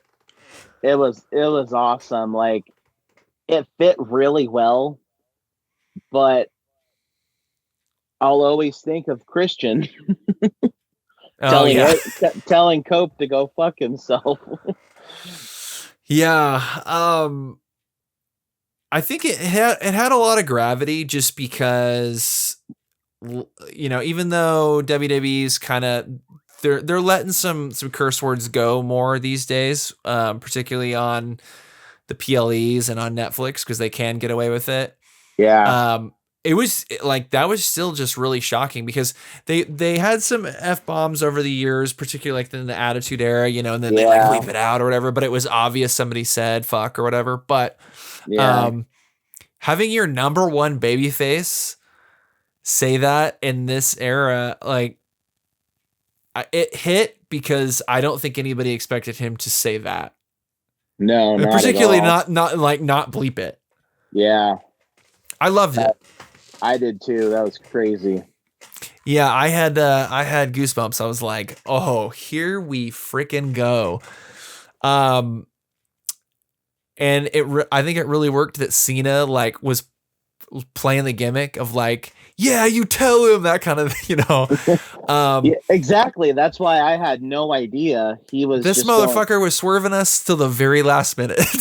Yeah, because he was going absolutely insane when he told him to go fuck himself, and he's just like running around the ring and just going nuts. And so it goes to show how pro all those guys are, because they so smartly,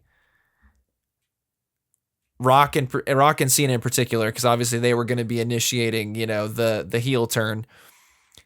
They so smartly let the crowd react and kind of soak that in before Cena, like went in for the hug, because they could have just went right to like Cena giving him a hug and then to that heel turn, but letting that kind of feel good moment of like, yeah, you tell him to fuck himself. Yeah, that's right.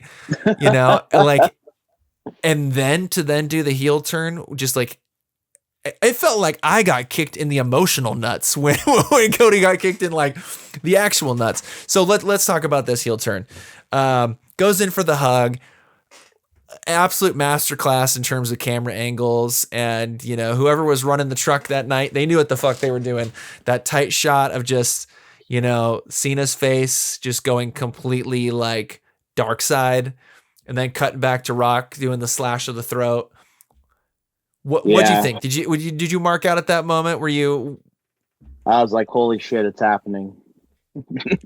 And then they just cut to Cena's like stone cold face, and I'm like, yeah.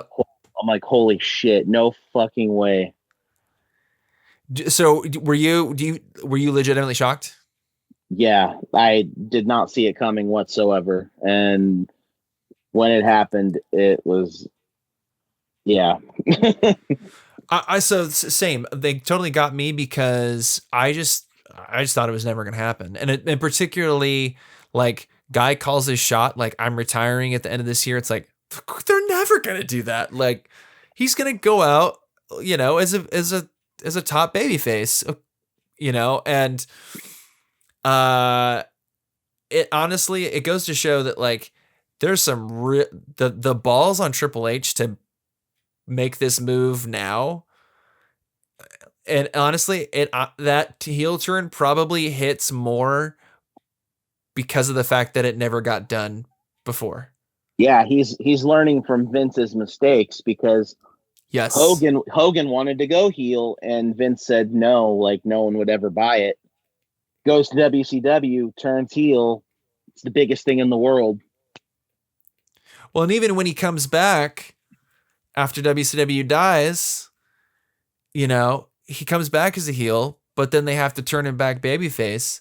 And so it's one of those Yeah, things where it's like, it does seem like they're top guys that have like, the top baby faces that are kind of like generational baby faces, other than probably maybe The Rock. I think that they've had a hard time like turning those guys heel and actually making it work, because I think we can all agree that Austin as a heel at the height of his popularity was good, not great. yeah. And he was better as a tweener babyface. And the crowd wanted to like him. So I think that they've had a hard time making that work, but boy, oh boy, like they really waited for the perfect time to just punch the fans in the gut. Oh, dude, he had everybody crying. Yeah, it was so shocking. Of course, there's people that are like, "Oh, I saw it coming" and whatnot. To that degree, like if you say like, "Oh, I saw this exact scenario playing out," I call bullshit. It's probably the most exciting and interesting thing they could possibly do, though. Oh, definitely. It's not that WWE needed like a revival or anything, but holy shit, way to keep like the product fresh. And it's just like there's nobody that can touch what like they're doing right now. I agree. So with that turn and that beatdown, let's talk a bit about that beatdown. He takes Dusty Rhodes' Rolex off of Cody, uses it as a fist pack or like a freaking Yeah. knuckle duster, and punched him in the face, hits him with the title, busts him open, tears off his shirt, chokes him with his own tie. They whip the shit out of him. Travis Scott blows out his eardrum by smacking him in the head. God, dude, Crazy beatdown. Those were some vicious belt whips too. Oh yeah, they kicked the living shit out of the dude for sure. Yeah. And then basically then Cena leaves with his former nemesis. Yeah, rides off into the sunset. Yeah. And then did you see the post event press conference? The mic drop. Yeah, it says nothing. Mic drop. Beautiful. Whew. So I want to ask you a few questions about that. Okay, so, do you think that when he shows back up, we're gonna get a completely different presentation in terms of gear and music, or do you think it'll be same music, same gear, just the different attitude? I thought about that too. I definitely think not necessarily new gear.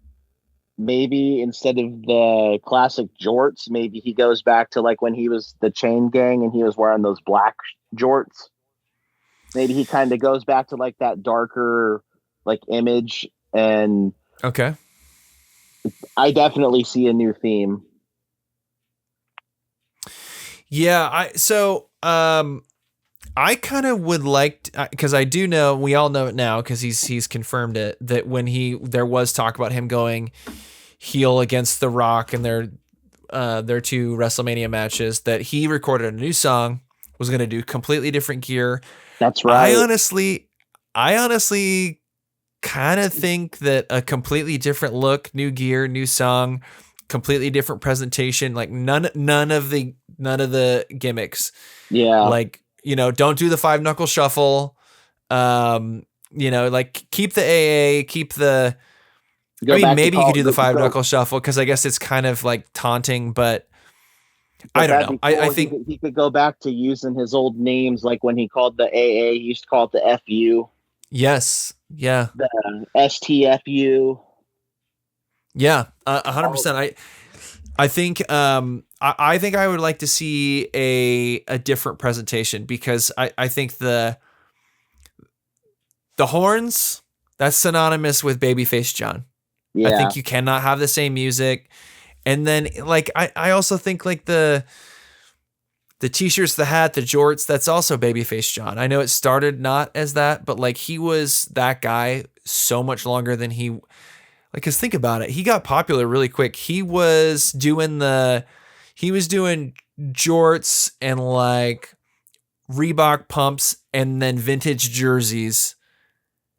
And then he was that for a little bit, but then like once he won he had that rivalry against JBL and won the belt, he was a babyface. Yeah. So like I feel like you can't even, because I've heard some people online like being like, oh, he's got to go back to Dr. Thugonomics. I'm like, No. I don't think he can go back. I think needs to be going forward. Yeah.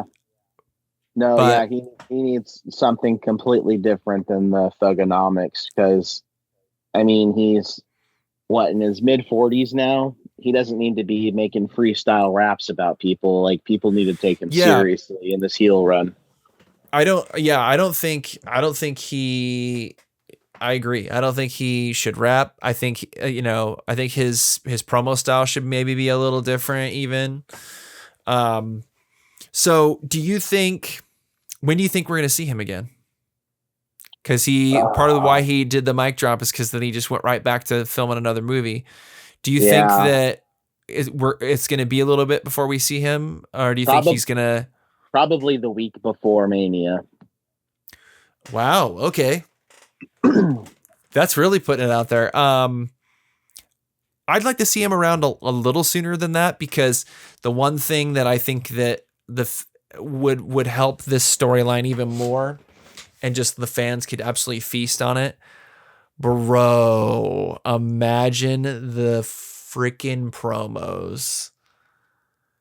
Like, come on, dude. And now you're right. Like, the match already builds itself. Like, do they need a bunch of promos back and forth? But I just feel like John and Cody like hitting promos back and forth on each other just could be absolute magic. I think it could be like kind of like when Rock and Cena were sparring back and forth verbally. Yeah. So I would like to see him be showing up a little sooner. I don't think he needs to work another match until Mania. Here's the big question though. Do you think he wins at Mania and gets that 17th title? I don't think so. Really? I think so. Actually, before I say what I think, you think Cody retains? Let's do some fantasy booking. Where are they going with Cody, Rock, and John if Cody retains?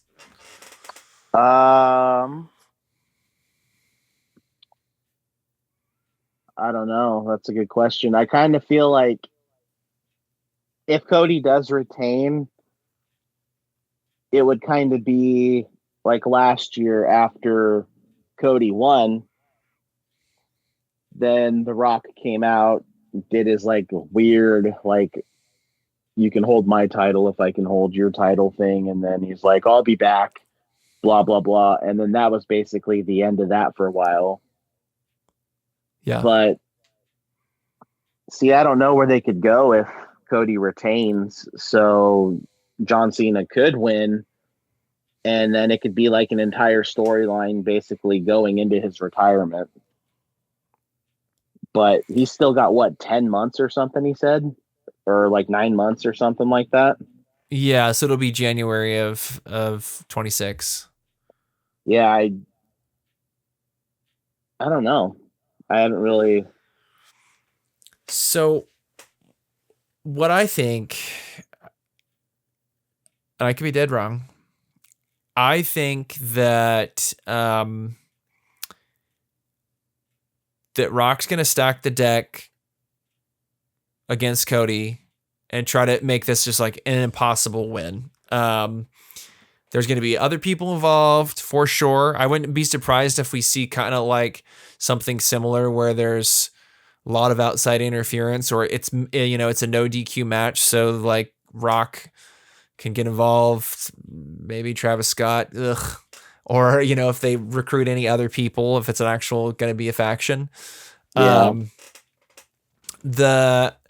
I wouldn't be surprised with that. I wouldn't be surprised if maybe Cody has some backup. But I could be wrong. It might be a straight up match. But I think that regardless, I think that John is going to win in a heel fashion to even cement himself even further as a heel, where it's just like, not only did you, like sell out and make a deal with the devil to like get this opportunity, but then you couldn't even win straight up. I think like if you want people to truly hate the guy, you have him win in the most like cowardly, unfair way, where it's just like, bro, you couldn't even freaking beat the dude straight up. I mean, it's like one thing if you had to turn bad guy to just get in this spot, but it's like you could at least then face the dude straight up. Yeah. And I think like if you just want him to just like be a total slime, like he wins it in a way that is, because like now, like dude, there's no turning back. Like that 17th title, it can't be like, oh yeah, we're celebrating like it's like Rocky or something. Like, bro, it needs to be tainted, I think. So what I would do is I'd have him beat him, and then because I think that would still be shocking, because I do think just with where Cody's at in the company, people wouldn't expect that, particularly at WrestleMania. And I think a lot of people that are critical of Cody, the big thing you hear a lot is he was a better challenger than a champion. Or he was more exciting chasing the title. I disagree, but I think you could really shut people up if you take everything from that guy and then he has to like get it back. And so honestly, what I would do, you have Cody lose and you do it dirty. Yeah. And then I would say Rock exercises his power to be like, you're never going to challenge for this title again, or like you don't get a rematch or something like that. And then I'd have John go on a run, like have that Randy Orton match, have that CM Punk match, and like be a heel, like it beats defending the title. And then I would find a way towards the end of the year to get Cody to have a rematch and get that belt back on Cody. That's what I would do. But farewell tour and go against like all of his old nemesis. But because think about it, what's crazy is that could totally work, because every one of those guys are fucking baby faces now. Other than, I mean, I suppose if you got Kevin Owens in there, since he was a John rival, he's a heel now. But think about it. Other than that, CM Punk's a babyface, Randy's a babyface, AJ Styles is a babyface. And so like you could run it back with all these guys. You could have, you could still do have some new cats come in there, but like I feel like it's a totally different ball game now that John's a heel. Yeah, for sure. But I don't know, man. I feel like you could not that Cody needs the rub back from John, but if you're gonna take it this far as like the most shocking heel turn in a really long time, if not ever, now you're in a real deal feud, and I feel like you have to have a point where Cody, I think Cody's got to be the guy that ends him now. Yeah, because of what they've done. Whereas I don't think that was the case before they turned him heel. But that's just me. That's what I would do. And no, I like that. I don't disagree with any of that. Here's the real important question. I think it's a foregone conclusion that John gets 17, right? Yeah. Okay. So if he does, you bring back the spinner belt? Just to piss people off? I'm kidding. I feel like that he'd have to have that character. So if he's not, unless he's gonna be that character, I feel like it would be the same title. But dude, that would be pretty trolly if they did that. Like that would be Yeah, massively trolling people because a lot of people hate that title. yeah, That'd be some funny shit, dude. that would be amazing. I will say, like, I don't, I'm still like what I said earlier. I'm still not like I'm not in support of him doing Doctor Thugonomics. But let's say they do go back to that. Like, Yeah. bro, you got to do the spinner belt at that point if he wins the title. Like, Oh, definitely, you have to. I wouldn't be surprised if he does like a whole new character that's kind of almost in the vein of what The Rock's doing, where it's just like expensive clothing, chains, diamonds. Just You no know, John like, Travolta. Just no John Travolta pants, please. yeah, well, those bell bottoms. That's something like he loves those bell bottoms. So, yeah, when he came out, I'm like, the fucking bell bottoms again. It makes you just hate him that much more. Something else, yeah. Oh, there was something else I was gonna ask you. So we're outside of just kind of being the puppet master that pulls the strings and and wields the power. How do you think Rock's gonna be involved in all this? Um, I don't necessarily think he wants to like be a champion or anything. I just think he kind of wants to be like the evil boss like Vince McMahon was at this point. So Okay. So do you think he'll even like work a match at all or anything like that? I don't know. But I definitely like you were saying earlier, putting together a stable, maybe it's like this age, like this era's version of like the corporation or something like that, but with people that he's like handpicks. Like I could even see like on this run, basically Cena. I could even see like Kevin Owens being added to that stable as like muscle or something, or you know what I mean? You got to Like have a crazy guy. He's crazy. You got to have a crazy guy in your have a crew. crazy guy, and he's a good mouthpiece. And Yeah. yeah, and I could totally see The Rock putting together like a corporation style stable. That'd be pretty cool to see, actually. And Well, because you could even honestly, if you have, you could keep that going beyond Cena's retirement run yeah, if you do it well, and then honestly, because at some point I do think, well, let me ask you this question. Do you think that before it's all said and done, that Cena needs to like see the error in his ways and turn back babyface before he actually retires? maybe like at the end, yeah, like Yeah, I'm saying like oh yeah, last couple months at most. yeah, and kind of has like a realization. Yeah, no, he definitely needs to retire as a baby face so he can get his flowers. I think so too. So I feel like then that's prime for if they do, run a group or something, that Rock and his cronies kick John to the curb. And then what you could do is you could position somebody to kind of do what he did to Cody. Yeah. And then like somebody who's younger in their career, and then really push them as like, The Rock, like, this is my champion. Yeah. Well, it's almost like back in the day when they kicked The Rock out of the corporation and he was the corporate champion. Like he was the guy. Yeah. And they then they did that, McMahon Helmsley regime, and then Triple H was kind of put into that role. So I feel like you could very well, get a support guy that, could really use a shot in the arm, and, put him as the de facto leader. And so that it could also keep running when The Rock's not on the show. Cause we know he's not going to like always be on the show.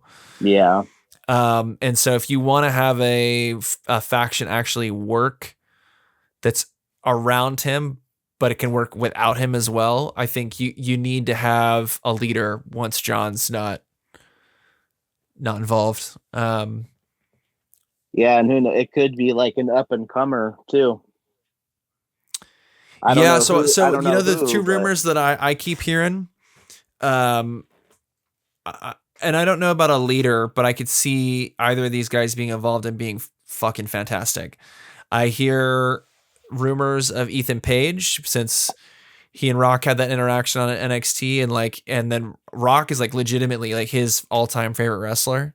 yeah, Um, obviously like he's like an amazing heel. And then the other one I heard was LA Knight because he and Rock have history pre LA Knight working in WWE because he was one of the guys that was on that reality show that The Rock had. And so yeah. they have professional connections outside of WWE. And I gotta be honest, I heard like LA Knight in particular, I'm like, dude, him and Rock in a group that's a heel group. That would be pretty badass. I feel like he could knock that out of the park. Oh yeah, yeah. Yeah, in terms of promos, yeah, for sure. You got any final thoughts on this pay per view as a whole or this segment? Otherwise, I feel like let's rate this segment and rate the pay per view as a whole. You know, the whole pay per view was great. The men's elimination chamber was awesome, but the heel turn was just it was the best. So that last segment, if we're giving that a rating, what would you rate that last segment? You know, I take back the Meltzer rating for the elimination chamber, and I'm just gonna go 5. Yeah, I might have got out of hand because I feel like the heel turn deserves the Meltzer rating. So I was gonna reserve my Meltzer rating for that too. Yeah, I think this is a 6. This is a I 6 for me. I jumped the gun. That's okay. That's okay. Hey, if you're Dave Meltzer, you do that like 4 or 5 times. There's every New Japan pay per view. Yeah. I did remember before we rate the whole show. I did remember the question I was gonna ask you. As far as heel turns go, where does this rate amongst the biggest heel turns of all time? Do you think this is the biggest, or do you think like let's take stock of some of the big ones? So obviously Hogan, NWO, Yeah. Stone Cold, WrestleMania 17. I would say, am I missing any like really, really key like shocking? Oh, probably Seth turning on the Shield. That was pretty big.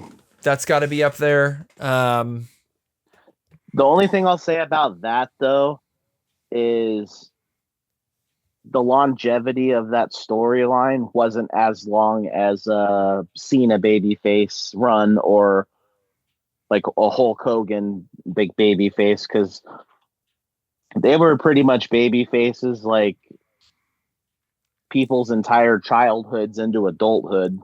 So you think those are the top 2, Cena and Hogan?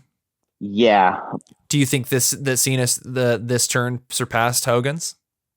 I do. So recency bias aside, because that could be part of it, I think it is as well, just because keep in mind that Hogan as a top babyface, pretty long run. Yeah. But before he was a babyface, and when he was like working territories, he was heel. Yeah. And even though he had a pretty long babyface run and was just like he basically is like the archetype now of like a white meat babyface. Let's be honest. His run was long, but it wasn't 20 plus years of being a babyface. Yeah. And it was like what, probably, so he hit like Hulkamania is like 84, right? Like early to mid 80s. He turns in 96. Yeah. So a little over a decade. Like in terms of like, before this Cena turn, Like, I agree. It's the number one heel turn. I think it eclipses Austin's was shocking, but especially with how that ended up, and and the fact that like Austin, even at his most babyface, was never a white meat babyface. Yeah. That I think Hogan's was always the most shocking, but this one, John has been a babyface for almost double the amount of time that Hogan was in terms of being a top babyface.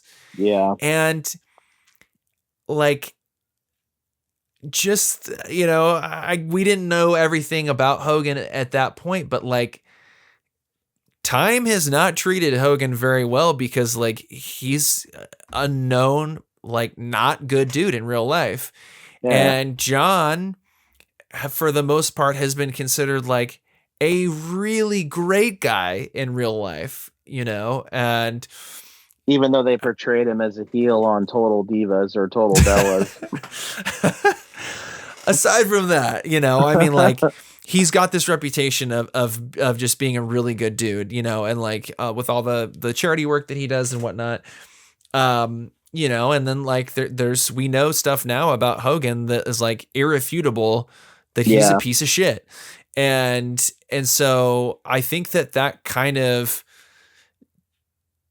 diminishes his kind of like white meat babyface thing, because I think part of the reason why Cena stayed babyface for so long, and I know that they considered it that one time, but I know a lot of it, I've heard interviews with them, a lot of it was his own doing after a while, because he's just like, I can't let like kids down. I can't do that, and so I just think it's a bigger deal. It's a way bigger deal. And to have somebody do it in their retirement tour, when is the last time you'd expect somebody to do it? So I was curious to ask you that question, and it sounded like we agree, but who knows? And, with more time removed, it might be that Hogan one is iconic and it changed the industry, but like this kind of feels like it might've changed the industry a bit. I think, WWE, Definitely. as you said, they've been on top of their game, and they've been miles ahead of any competition for a while. But think about how much John Cena turning heel stuff you've seen on social media since Saturday. Yeah. It's the most talked about thing, and it's crossing over.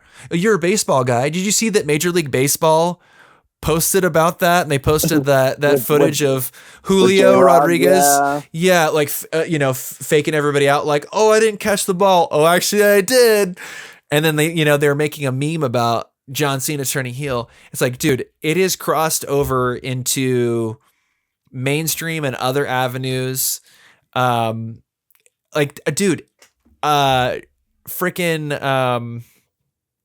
Jon Stewart on The Daily Show did a whole bit comparing Cena turning heel to President Zelensky of the Ukraine getting bullied by Trump and JD Vance in the White House. And it's like, so dude, if that wrestling moment is now being like talked about in like, obviously The Daily Show is a comedy show, but it's a show about politics. Like it's crossing over into something. So I feel like, yes, NWO was an absolute game changer, but like this feels like it's a game changer as well. Yeah. Show as a whole, how are you feeling? Out of 5 stars, or you can melt sort if you feel like it. I felt the show was a 5. It was a great show. I'm gonna go 6, because it was I think that ending, you could have had garbage matches and we'd still be talking about this show. Yeah, that the ending was just worth the entire thing. Yeah, I get what you mean. And it's, I don't know, like I can't believe that they're shocking me more and keeping it more interesting than even last year's WrestleMania build-up. Yeah, but I feel like this one's even crazier already, and I'm sure it's gonna get more crazy with some of the other storylines and whatnot. Cool, man. Well, I think that's all we have left to talk about. Thanks so much for hopping on here. It was really, really fun. We went long, but obviously this was like the craziest event they've had in a while, so we had a lot to talk about. And everybody missed it. All right, buddy. Thanks so much for being on here. Hell yeah, man. Thanks for having me.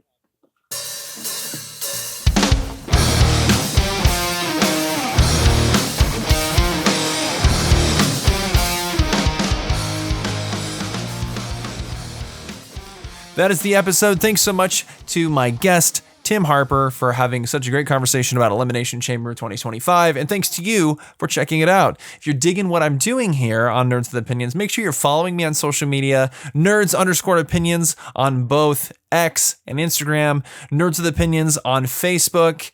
You can also listen to the episodes on YouTube, in addition to having them be on Spotify, Apple Podcasts, all those good places. If you're listening to this on YouTube, make sure that you are subscribed to my channel. And if you could give me a thumbs up on these videos, it really helps me out.